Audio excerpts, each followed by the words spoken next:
It's the Google Pixel 3a, but what's inside the box? Let's find out.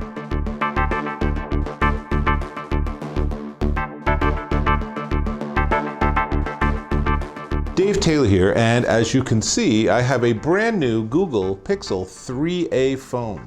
Very nice. Turns out I'm part of what's known as Team Pixel. So Google sends me this gear along with a bunch of other people. Super cool, really appreciate it. But as soon as I got this, I said, we need to do an unboxing. So that is what we're gonna do. Now, on the back, you can see we have a custom box that even references Team Pixel. Pretty sweet. But Pixel 3a, and it is sealed. So we need the unboxing tool. We shall use this, although we probably don't have to. It looks like, oh, we don't need to. They actually planned ahead where you just have these little tabs you pull, and now it is open. So here we go. This is very exciting. So the Google Pixel 3a, here it is, right here, all with its perfect little shrink wrap. Now, let me tell you about the phone just a little bit. So while I unwrap all the plastic, so this is running Android 9.0 Pie, Android Pie, and it's powered by a Qualcomm Snapdragon 670 64-bit octa-core processor, 4 gig of RAM, 64 gig of storage. There is no SD or micro SD plug or socket or anything, so that's what you get. 64 gig of storage, and that's it. It also, however, does have on the top a headphone jack. Sweet. Now, I'm kind of used to the whole Bluetooth thing, but I like having a headphone jack.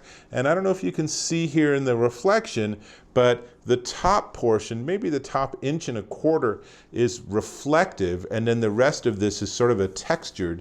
It's all polycarbonate, aka plastic. So in the big brother, the Google Pixel 3, the back is glass. This is plastic. It feels like it's a metal or something. I mean, it's a really nice feel to it. I have no complaints with this initial feel. Let's see. So it has the rear-facing camera is a 12.2 megapixel f1.8, and the front, and notice I'm starting it up, the front is the 8 megapixel selfie camera. These are exactly the same cameras as in the Pixel 3, and the Pixel 3 takes amazing photos, so I have high hopes for this. Now, here's one interesting thing, is this is not Gorilla Glass, even though that's kind of the industry standard, Corning Gorilla Glass.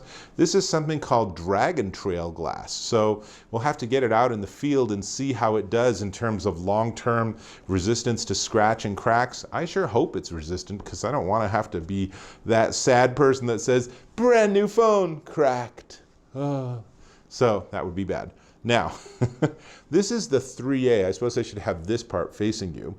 And it is actually the cheaper of the two. The 3a sports a 5.6 inch, you ready for this? 2220 by 1080 resolution OLED screen, which is interesting because the 3a XL, which is the more expensive one, is 0.4 of an inch bigger on the screen, but it's actually running at slightly lower resolution. According to the Google specs, the 3a XL is at 2160 by 1080 versus this, which is 2220 by 1080. So, interesting choice. Now, the 3a also has a smaller battery. This is a 3000 milliamp hour battery, whereas the 3a XL has a 3700 milliamp hour battery. So, there's that difference too. Now, I'm not going to actually set this up because we're doing an unboxing, so we need to look in the box, right? So, we have this, whatever, that's just a storage unit. Then we open it up, we have this container, looks like it's the SIM removal tool, and a user guide, and how cool, thank you Google, a Team Pixel sticker. You probably won't get that in yours. Told you this was a custom Team Pixel version, right? Otherwise, I'm sure it's like 99.999% the same. Pretty much that sticker and the back piece of the box is all that's going to be different. So we have that. Then, as you can see, we have the USB to USB-C adapter, and then we have the USB-C charging cable, which USB-C on both ends, which proves to be important because sadly, sad panda sound, this is a phone from Google, a brand new phone, and it doesn't do wireless charging. Now, they could have put wireless charging in on the back. It is compatible with a plastic case. They chose not to. Que sera, sera. Kind of gotten used to wireless charging, but it's really not the end of the world because it does come with their new fancy fast charge. This should be an 18-watt charger with USB, so you plug it in, you plug in the cable, you plug in the phone like we have done for, what, a decade and a half now, and then you would be charging it. So it's supposed to have really great charge specs. Obviously, I am just pulling it out of the box. I have no idea whether those are true. So in the box, you do not get headphones, you do not get earbuds, you do not get any way to listen to this. Oh well.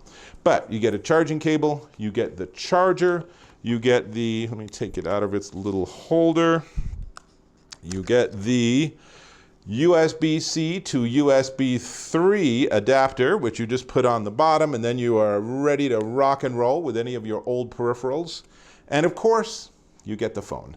And so far, it's pretty nice. It has a really nice feel to it, and it's a good size. And let me give you a quick tour of the sides of the phone. So on the right-hand side, it looks like we have volume up and down and the power button in orange, pretty swanky. On the top, we have the 3.5 millimeter jack. On the left side is the slot for your SIM card. And on the bottom are two little cutouts for speakers and USB-C for charging and for peripherals as needed. On the front, there is no notch, but that's because there's a big black spot here, right? So this is not an edge-to-edge sort of screen, but still, it has a very nice look to it. On the back, you have your 12.2 megapixel f1.8 rear camera and the little flash next to it. And then you have this indentation, which I am absolutely guessing is your fingerprint sensor. So pretty easy. They haven't done anything super fancy with fingerprint sensors embedded under screens or anything, but let's be honest, this is an entry-level affordable phone, and at the price, this is a crazy good setup. So that's about it for the unboxing. Now, they also sent me one of their cases, and that's really nice. I always like getting cases because, assuming I can open it, I like to not actually have my phone damaged. Let's see. Should not be that hard to open the case, right? But this one looks like it's going to require our unboxing tool, so I will use that. Aha, and here's the case. That's very nice. It might not be the most exciting looking case in the world, but it's certainly very nice looking. And I am absolutely sure, yes, the phone fits in beautifully. And you can see there's what the back looks like. And it's interesting because the phone itself has an orange button, but the case has this sort of fluorescent or neon yellow button. So we sort of changed button color schemes there. But I guess that's true because it works across all three different colors of the Pixel 3a. So makes sense. So let's see. Here's our case. And then the phone itself, let me just end by giving you some pricing. Because this Google Pixel 3a phone, well, actually, hang on. Click on that subscribe button. Really appreciate when you subscribe to my channel. Then you can keep up on all the cool gear that I get and talk about. Thank you. Now, Google Pixel 3a, the smaller of the two screens. This is the one with the 5.6-inch OLED, and this one is $400. That is crazy inexpensive for what they've packed into this. And yeah, it's going to be a little slower processor, and there's no wireless charging, and it's not IPX7, so you can't use this while you're in the pool. But seriously, for the price, for all the technology that's here, this is a really good deal. Now you look at this and you think, the screen's a little small and I wish I had a little bit more battery. Then you, my friend, are a candidate for the Google Pixel 3a XL. That is more expensive at $480, but it does give you 700 more milliamp hour of battery. Milliamp hours of battery, well, however you would pronounce that. And that one makes it $480. And again, pretty good deal considering that most modern I won't even say top of the line, most modern smartphones seem to be pricing out at around $1,000. So being able to get one for less than half, I already am getting email from people saying, is this going to be good for my kids? Do you think my wife would like this? Do you think my husband, who doesn't understand tech, would be good with this phone? I think this is going to be a winner for a lot of different categories. So huge props to Google for thinking about making something affordable and delivering, which is something that Apple was not able to do with the XR, even though theoretically the iPhone XR was supposed to be their more affordable modern technology iPhone. That's a whole separate discussion.